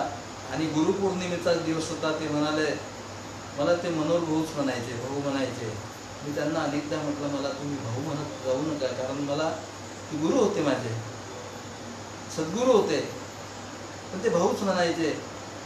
ते मला म्हणाले की माझं तर मौन सुरू होत असते. म्हटलं बाबा असं करा ना, गुरुपौर्णिमेच्या दिवशी तर अनेक लोक तुमच्या दर्शनाला मठामध्ये येतात आणि मग तुम्ही मौनामध्ये बसता, त्यांच्याशी बोलूही शकत नाही, त्यांचा विरस होतो. तुम्ही संध्याकाळपासून हे मौन सुरू करत जा, रात्रीपासून. त्यांना तो विचार आवडला असावा कदाचित. त्यांनी मला एकदम होकार करून टाकला. आम्ही वरुड्याला गेलो, कीर्तनाचा कार्यक्रम झाला, तिथून परत आलो. परत आल्यानंतर मठात आल्यानंतर तिथली विचारपूस वास्तपुस्त केल्यानंतर उसरकर बाबाचं मौन सुरू झालं. आणि मग 1 वर्ष मी विचार केला, लोक यायचे, प्रपंचाच्या गोष्टी करायचे, त्या ठिकाणी प्रापंचिक विषय घ्यायचे आणि सुखदुःखच वर्णन करायचे. कुठला काही जिज्ञासू जीव दिसत नव्हता. मीच विचार मांडला, म्हटलं बाबा ही सर्व मंडळी गुरुपौर्णिमेच्या दिवशी येते, सर्व प्रपंचाचे विषय या ठिकाणी होतात, याच्यापेक्षा आपण थोडंसं याचं स्वरूप बदलवलं होतं. ते म्हणाले, काय इच्छा आहे तुमची? मी म्हटलं आपण गुरुपौर्णिमेचा उत्सव सुरू करू. तशी तुमच्यावरती अनेकांची श्रद्धा आहे, अनेकांनी तुमच्याकडून अनुग्रह घेतलेला आहे आणि मग अनेक त्या श्रद्धेपोटी इथं दर्शनाकरता येतात. गावातली खूप मंडळी येते, दिवसभरात हजारो लोक येऊन जातात, प्रपंचाचेच विषय चालतात. हे तर सर्व चालूच आहे. जिंदगी जब तक रहेगी फुर्सत न होगी काम से, कुछ समय सा निकालो पेट करो श्री राम से. आपण थोडंसं वेगळं स्वरूप देऊ. मग कसं करायचं? आपण गुरुपौर्णिमेचा उत्सव आम्ही सुरू करतो. आम्ही दैगावच्या मंडळींनी पुढाकार घेतला आणि मग सकाळी लवकर आम्ही त्या ठिकाणी जाऊन तिथली मंडळी तिथली व्यवस्था सर्व करून ठेवत होती. विष्णुभाऊ कोलटोक्के आहेत, हरिभक्तपरायण ज्ञानेश्वर महाराज कात्रे आहेत, तिथं सर्व मंडळी आहेत, वळकर भाऊ वगैरे सर्व मंडळी त्या ठिकाणची व्यवस्था करून ठेवायचे. आम्ही गेल्यानंतर काही भजनं व्हायचे, लोकांना आवाहन केलं जायचं, लोक त्या ठिकाणी यायचे, बाहेरगावची मंडळी सर्व त्या ठिकाणी यायची आणि मग तो उत्सव आम्ही गुरुपौर्णिमेचा सुरू केला. त्या ठिकाणी उद्बोधनाचा, प्रबोधनाचा आणि मग दर्शन वगैरे घे, गुरुपूजन करा, दर्शन वगैरे घ्या, अशा प्रकारचा प्रघात त्या ठिकाणी आम्ही सुरू केला. त्या भावांच्या मौनामध्ये सुद्धा त्या ठिकाणी खंड पडला, परंतु हा उत्सव सुरू झाला. आणि मला ही प्रेरणा अशी मिळाली होती, 1977 मध्ये आमच्या दैगावला श्री गुरुदेव शिवमंडळाची स्थापना झाली. 1978 मध्ये आम्ही चांदई गावामध्ये हरिभक्तपरायण भाकरे महाराजांच्या कीर्तनाकरता गेलो. त्यांचं कीर्तन ऐकायला नवीन आमच्यामध्ये स्फूर्ती होती, जोम होता. काही जवळच्या गावी तर आम्ही 5-6 किलोमीटर अंतरामध्ये पायीच जायचो आणि मग भाकरे महाराजांच्या कीर्तनाकरता आम्ही त्या चांदई गावामध्ये गेलो. रात्रीचा मुक्काम झाला. दुसऱ्या दिवशी त्यांच्या सोबत फिरलो. सोबत फिरल्यानंतर 30 ऑक्टोबर 1978चा प्रसंग. सकाळी आम्ही त्या गावामध्ये चहा घेतला. विनोद भाऊ आढोळे आणि मी, जे आमच्या मंडळाचे 77 पासून ग्रामसेवाधिकारी आहेत, तर आम्ही चहा घेतला. ते भाकरे महाराज बोलले, काय तुम्ही तरुण पोरं चहा घेता? म्हटलं बाबा कोणाच्या घरी गेलं म्हणजे पंचायत होते. ते म्हणाले नाही ना, औषध नसते. 30 ऑक्टोबर 78ला आम्ही संकल्प त्या ठिकाणी केला चहाचा आणि त्याला पर्यायी ठेवला नाही. आणि मग आम्ही दुसऱ्या दिवशी परत येत असताना, त्यांनाही जायचं होतं, आम्हालाही परत यायचं होतं. रस्त्याने येत असताना आम्हाला भाकरे महाराज आमच्याशी बोलत बोलत, चर्चा करत करत, काही उपदेश करत करत रस्त्याने, आणि एक भजनही त्यांनी म्हणून टाकलं रस्त्यातच, चालीमध्ये म्हटलं, कोण दिवस येई कसा कोण जाणतो. आणि मग मला ती प्रेरणा निर्माण झाली की प्रापंचिक विषयापेक्षा काहीतरी इथं आगळं वेगळं घडलं पाहिजे. गुरुपौर्णिमेचा कार्यक्रम आम्ही त्या ठिकाणी सुरू केला, आणि मग त्याला एवढं मोठं स्वरूप आलं तर शंकर बाबांनाही त्याचा आनंद वाटला. लोकांना त्या ठिकाणी प्रबोधन व्हायला लागलं, मार्गदर्शन केला जायला लागलं, गुरुचा महिमा त्या ठिकाणी सांगितला जाऊ लागला. आणि मग जाणीव झाली की म्हणून जाण तेन गुरु भजिजे तेने कृतकार्य होईजे, जेने मूल सिंचने सहजे शाखा पल्लव संतोषिते. ज्ञानेश्वर माऊलींनी ज्ञानेश्वरीमध्ये जे वर्णन केलेलं आहे ती किमया घडायला लागली, श्रद्धा दृढ व्हायला लागल्या. अशा प्रकारचं जीवन शंकर बाबाचं होतं. अनेक खाचखळगी त्यांच्या जीवनामध्ये आले. कार्य करत असताना त्यांना त्रासही झाला, परंतु आपली वृत्ती त्यांनी ढळू दिली नाही. जो वसा त्यांनी घेतला होता तो टाकला नाही.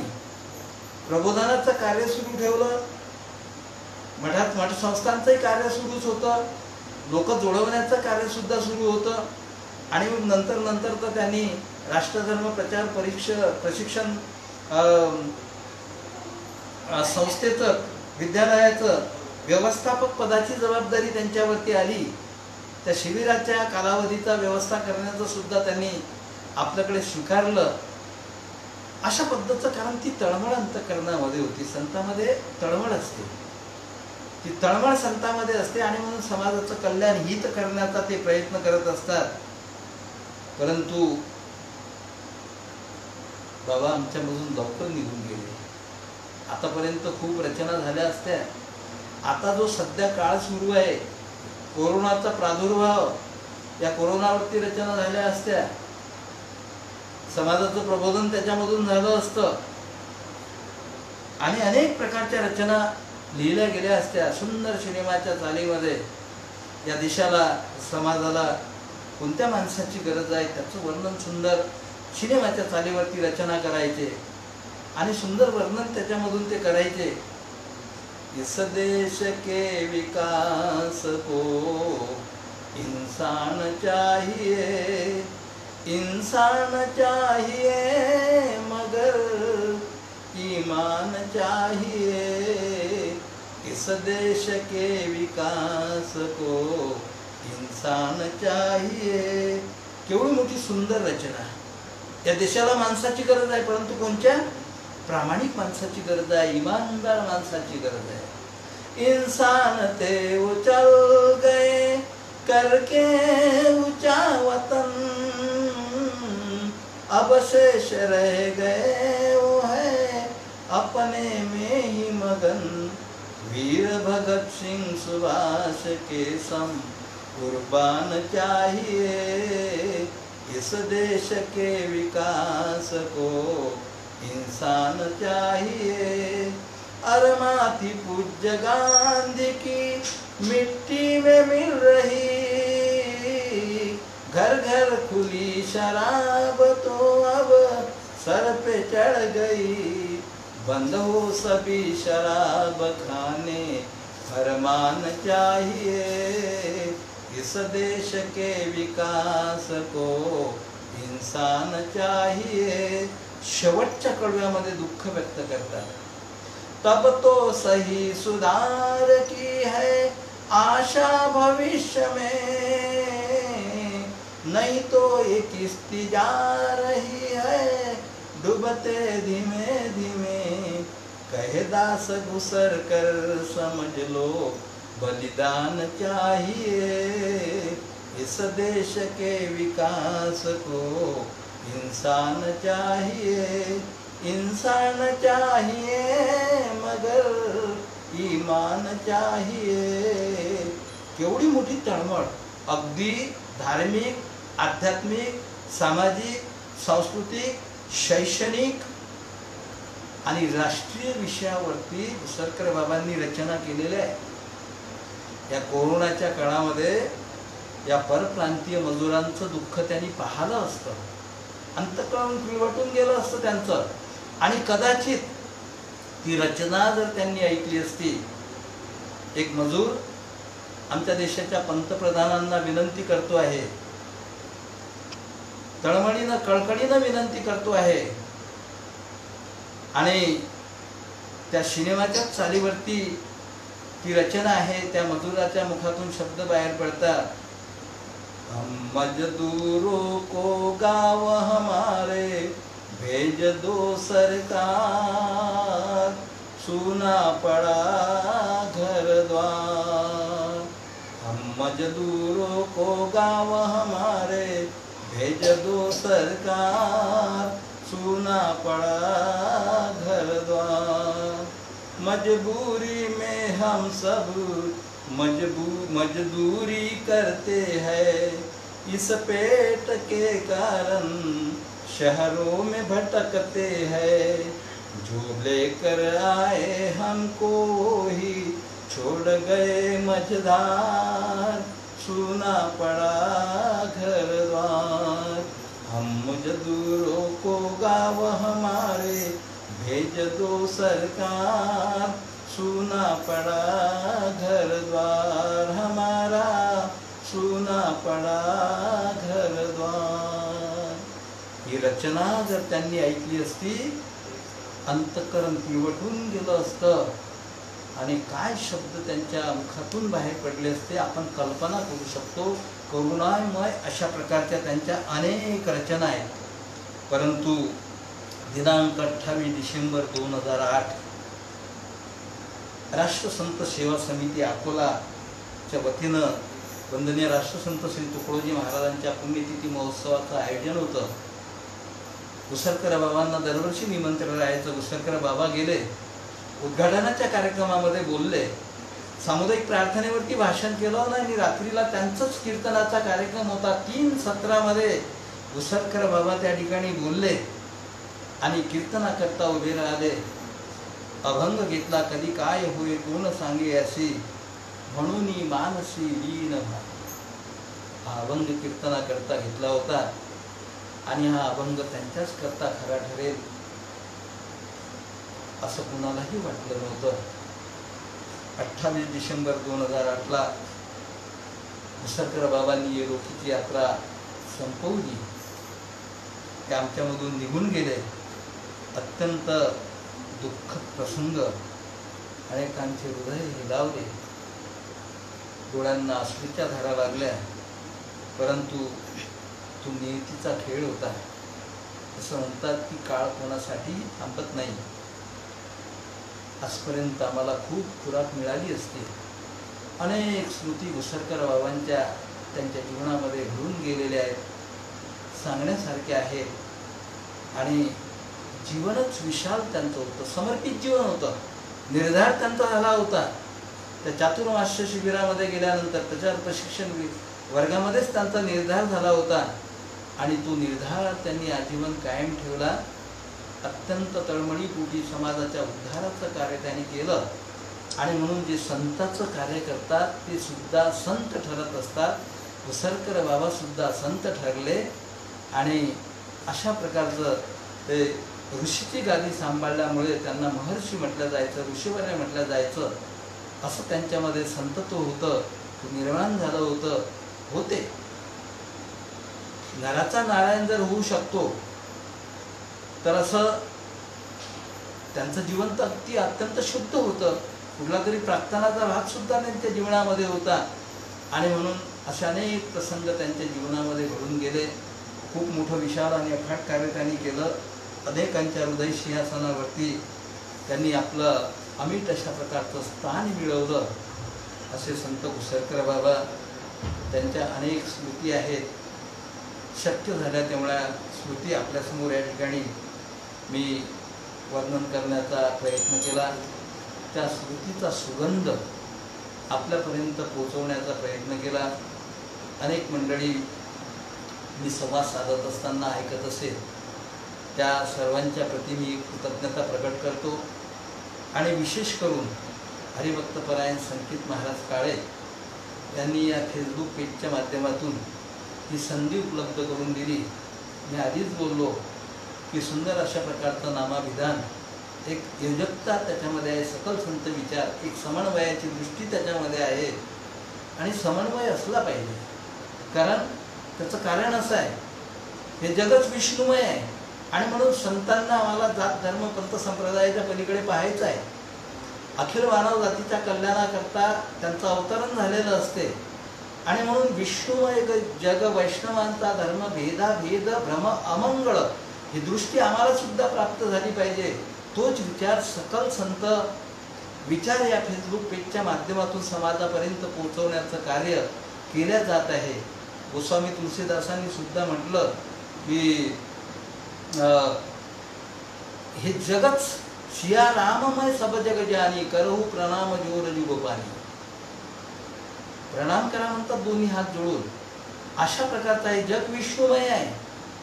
संतांनी तर त्या भगवंताला प्राण्यामध्ये, पशुमध्ये सुद्धा पाहिलं. मी अनेकदा सांगत असतो, आम्हाला तो त्यांच्यामध्ये नाही दिसला तरी चालेल, परंतु माणसामध्ये तो शोधण्याचा आम्ही प्रयत्न केला पाहिजे.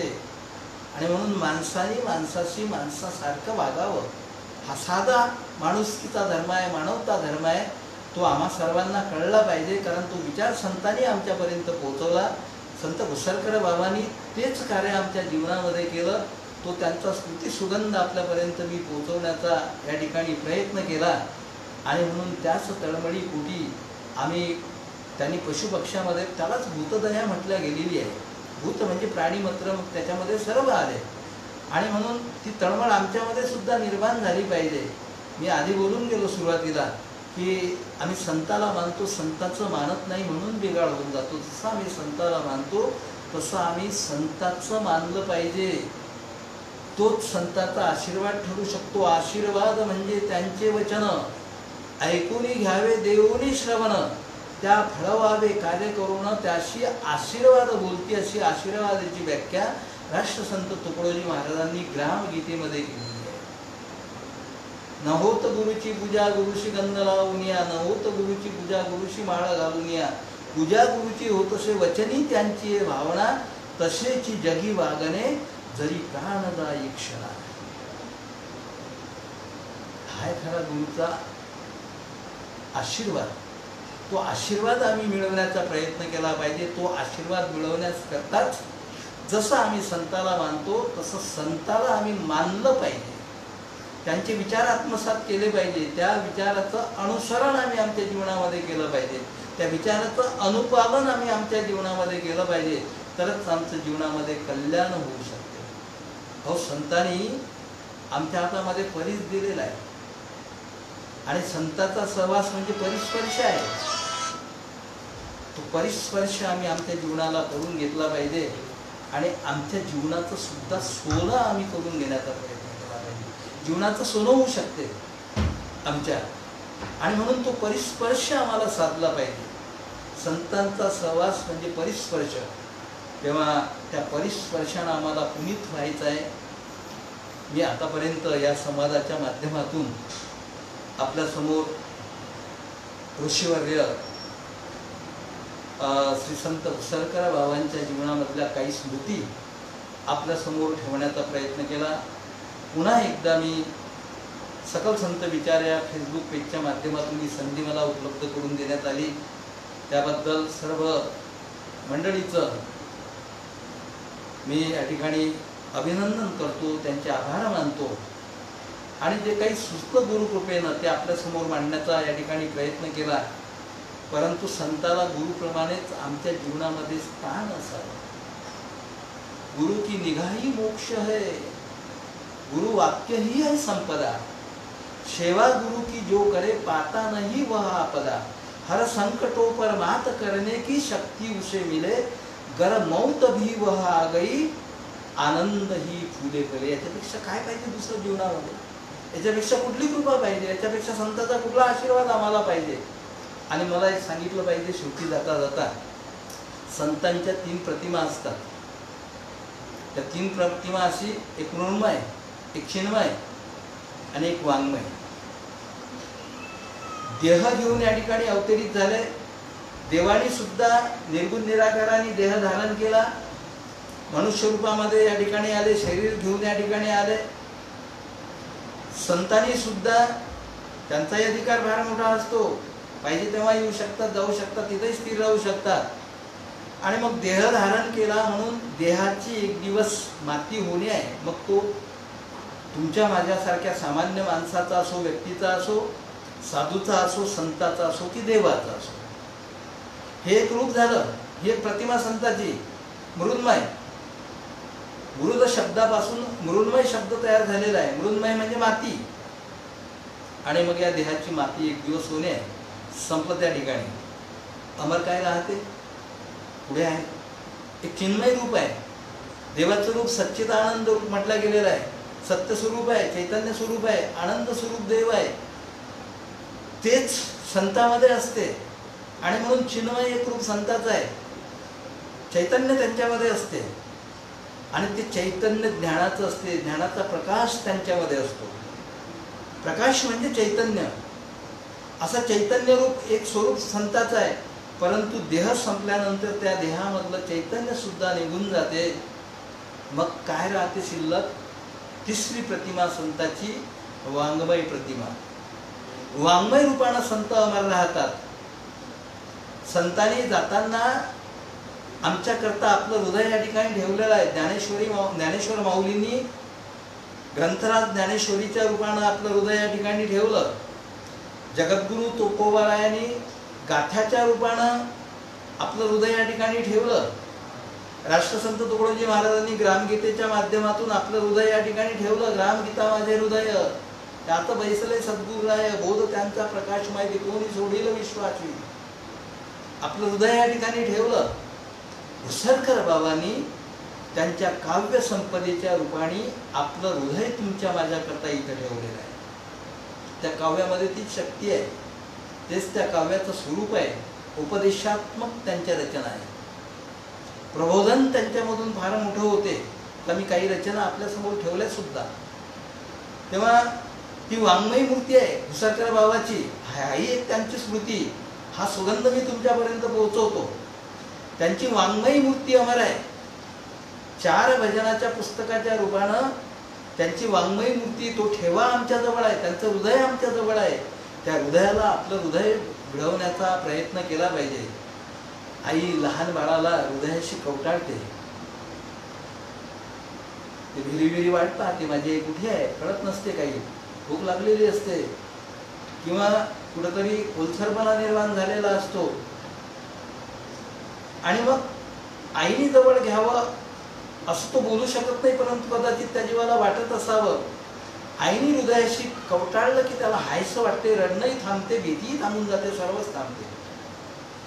तो अनुभव केवळ बालकाचा नव्हे, मोठं झाल्यानंतर आमचा सुद्धा तो अनुभव आहे. शाळेमध्ये शिकत असताना चांगले मार्क मिळाले, आई वडिलांनी हृदयाशी कवटाळलं. तो हृदयाचा बोलावा आम्हाला जाणवला त्या ठिकाणी. गुरुजीची शाबासकीचा हात आमच्या पाठीवरून फिरला, तो त्याची सुद्धा जाणीव आम्हाला झाली. अनेक लोक आपलं कार्य पाहून आपल्याला हृदयाशी कवटाळतात, त्याची फार मोठी जाणीव होते. आणि ती कायमस्वरूपी आमच्या अंतःकरणामध्ये राहते. तेव्हा घुसरकर बाबाचा सुद्धा ही एक स्मृती म्हणजे त्यांचा ठेवा, त्यांचं अंतःकरण, त्यांचं हृदय त्यांच्या रचनाच्या माध्यमातून, त्यांच्या कीर्तनाच्या माध्यमातून, त्यांच्या उद्बोधनाच्या माध्यमातून आमच्या जवळ आहे. त्याचा लाभ अखंडपणे आम्ही घेतला पाहिजे. हाच विचार आम्ही दुसऱ्यापर्यंत पोहोचवण्याचा प्रयत्न केला पाहिजे. आमचं ते कर्तव्य आहे. राष्ट्रसंत तुकडोजी महाराजांनी तर अखेरच्या संदेशामध्ये म्हटलेलं आहे की आता तुम्हा सर्व लोकांचं एकच कर्तव्य आहे. वाङ्मयाला करोडोमुखी आणि कानी जाऊ द्या. आणि कारण संतांच्या साहित्यामध्ये तळमळ असते, काल सापेक्षता असते. विशेषतः हे लक्षात घेतलं पाहिजे आम्ही. काल सापेक्षता असते, काळाचं औषध ते देत असतात.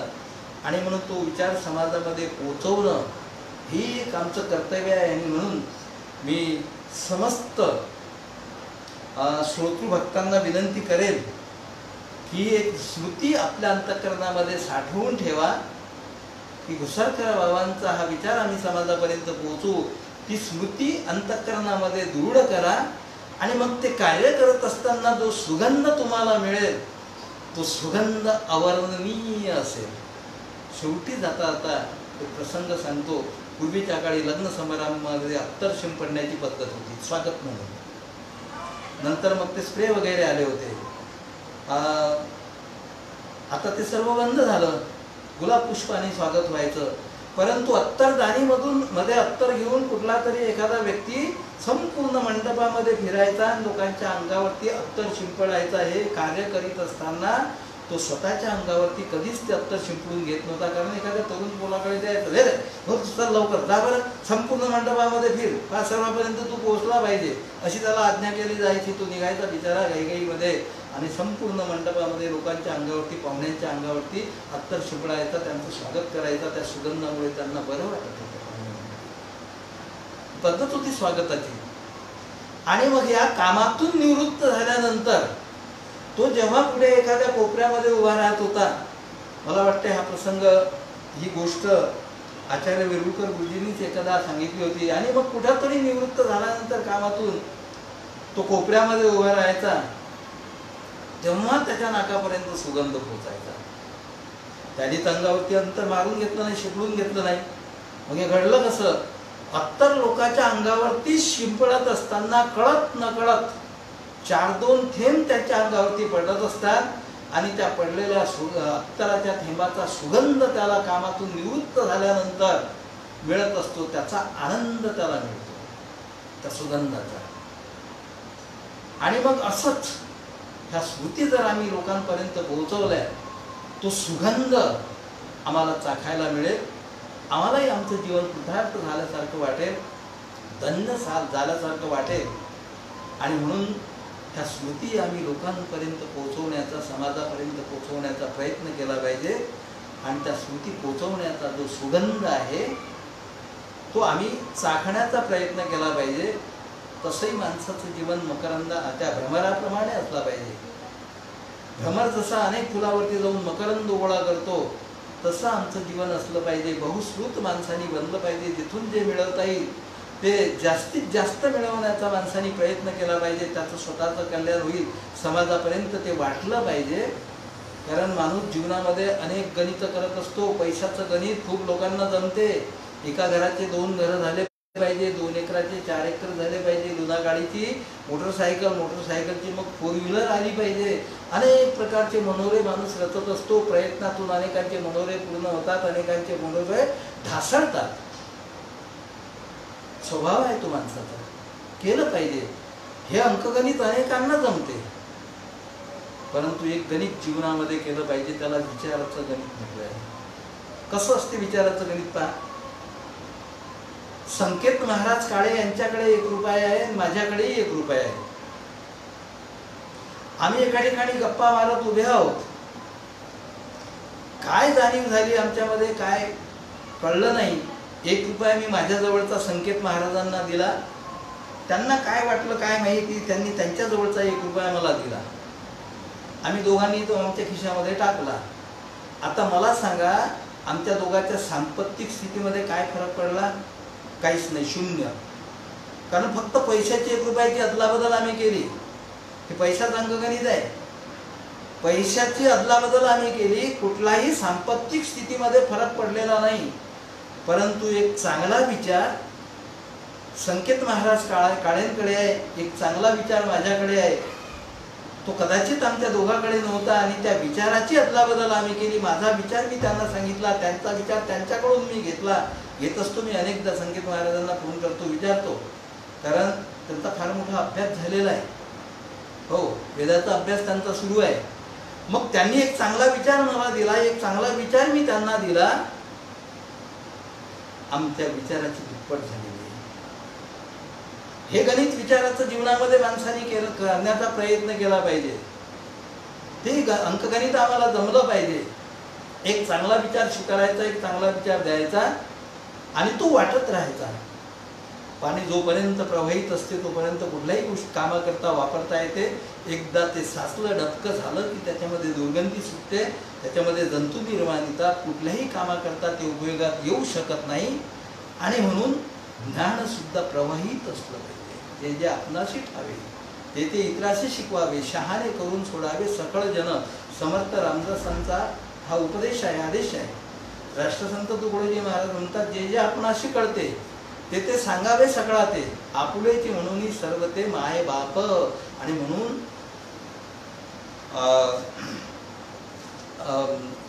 श्रोत्यांनो, या ठिकाणी या फेसबुकच्या माध्यमातून जोडलेल्यांनो, आपण विचाराचं अंकगणित जीवनामध्ये करावं, हा विचार समाजापर्यंत पोहोचवण्याचा प्रयत्न करावा आणि विचाराचं अंकगणित जीवनामध्ये करावं. त्याच्यातूनही मिळणारा आनंद आपण चाखण्याचा प्रयत्न करावा. हा एक परोपकाराचा भाग आहे. जगाचं कल्याण करणं, समाजाला हिताचा मार्ग दाखवणं, हा परोपकाराचा मार्ग आहे. आणि परोपकार केल्यामुळे जीवन धन्य होत असते, कृतार्थ होत असते. आणि मग त्याच्या इहलोकाबरोबर परलोक सुद्धा चांगला होत असतो, साजरा होत असतो. हा विषय अनेकदा शंकर बाबांनी आम्हाला समजावून सांगितला. आणि म्हणून ते कार्य आपण करावं आणि त्यांच्या स्मृती जोपासून त्या लोकांपर्यंत पोहोचवण्याचा प्रयत्न केल्यानंतर जो सुगंध मिळतो, तो सुगंध आपण चाखण्याचा प्रयत्न करावा. आपल्याबरोबर समाजाचं सुद्धा कल्याण साधावं, एवढीच या प्रसंगी मी आपल्या सर्वांकडून अपेक्षा करतो. नवे नवे सर्वांना हात जोडून विनंती करतो, एवढं करा. याच्यामध्ये जीवनाचं कल्याण आहे, याच्यामध्ये आनंद आहे. इतर गोष्टीमध्ये आनंद नाही. याचं समाधान अवर्णनीय आहे. त्या समाधानाची तुलना आपण कधी करू शकत नाही. बोलता बोलता सहज काही गोष्टी आठवत जातात. एकदा पूज्य आचार्य वेरुळकर गुरुजी, इतर काही मंडळी आम्ही सर्व बसलो होतो. काहीतरी विषय सुरू होता. आचार्य वेरुळकर गुरुजी सहज बोलून गेले की सरकारने जर ठरवलं आनंदी लोकांची यादी करायची, तर मी सरकारशी मांडेल की माझं नाव त्या यादीमध्ये पहिल्या क्रमांकावरती लिहा. का बोलले? का बोलले असतील असे? गुरुजी, आपण विचार केला पाहिजे. तो अधिकार त्यांनी मिळवला आणि तशा प्रकारचा आनंद आमच्या जीवनामध्ये सुद्धा आम्ही निर्माण करू शकतो. आणि म्हणून हा बसा घ्यावा. मी या प्रसंगी गुरुमाऊली वंदनीय राष्ट्रसंत तुकडोजी महाराज सकल संतांच्या चरणी आणि ज्यांच्या विषयाच्या निमित्तानं आतापर्यंत मी हा स्मृती सुगंध आपल्यापर्यंत पोहोचवण्याचा प्रयत्न केला, गुरुवर्य श्री संत घुसरकर बाबांच्या चरणी सुद्धा प्रार्थना करतो, विनंती करतो की तशा पद्धतीची प्रेरणा आम्हाला त्यांनी द्यावी. कारण संत देहाने जरी जात असतात तरी ते असतात, जात नसतात. त्याची अनुभूती घ्यायची असते. आणि म्हणून त्यांच्या चरणी विनंती करतो, प्रार्थना करतो त्यांना की आमच्याकडून हे कार्य त्यांनी करून घ्यावं आणि अशा प्रकारचं कार्य करून आपलंही जीवन आपण धन्य करून घेण्याचा प्रयत्न करावा. एवढ्या प्रसंगी विनंती करतो, अपेक्षा व्यक्त करतो आणि पुन्हा एकदा सर्वांना धन्यवाद देऊन, सर्वांचे आभार मानून, सर्वांचं अभिनंदन करून या ठिकाणी थांबतो. जय गुरु.